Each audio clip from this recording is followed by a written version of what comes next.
Sanya polong po suta ke roti thori po belela DJ Santo thori po belela Sanya polong po suta ke roti thori po belela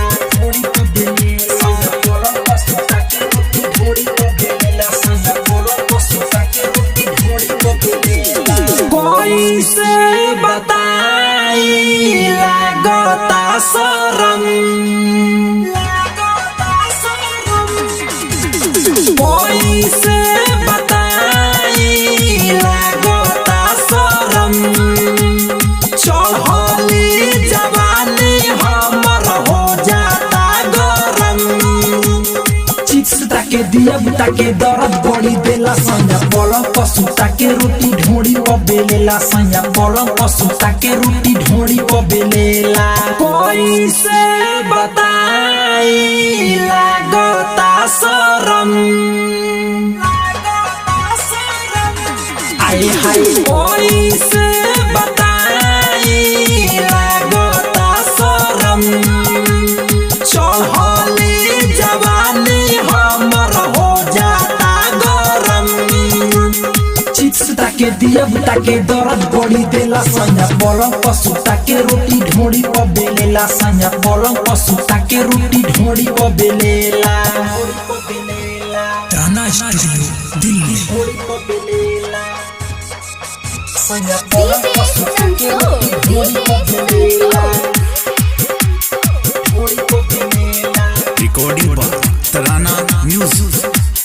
ढोड़ी पर बेलेला सैया पलंग पर सुता के रोटी ढोड़ी पर बेलेला सैया पलंग पर सुता के रोटी ढोड़ी पर बेलेला केतना कहियो पर हम लीला डाली के पानी लहंगा को दे लगीला आए हाय केतना कहियो पर हम लीला डाली के पानी लहंगा को दे लगीला डरे न कुछ ओकरा से बोली रोटी फुलावता खोली मोर चोली बात में हमके फंसा के राई छिया को देला सैया पलंग पर सुता के रोटी ढोड़ी पर बेलेला सैया पलंग पर सुता के रोटी ढोड़ी पर बेलेला DJ Santo सैया पलंग पर सुता के रोटी ढोड़ी पर बेलेला सैया पलंग पर सुता के रोटी ढोड़ी पर बेलेला जखमी जयराम से रही परेशान हो ढोड़ी पयाटा कर देता जियान हो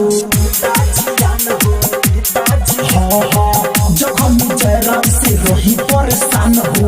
ढोड़ी पयाटा कर देता जियान हो परदीप प्रेमी मुरारी अनमोल झाड़ देता लहंगा के भीतर सारा झोल सारी रात करेला लीला सुते नहीं देला सैया पलंग पर सुता के रोटी ढोड़ी पर बेलेला सैया पलंग पर सुता के रोटी ढोड़ी पर बेलेला सैया पलंग पर सुता के रोटी ढोड़ी पर बेलेला पलंग पर सुता के रोटी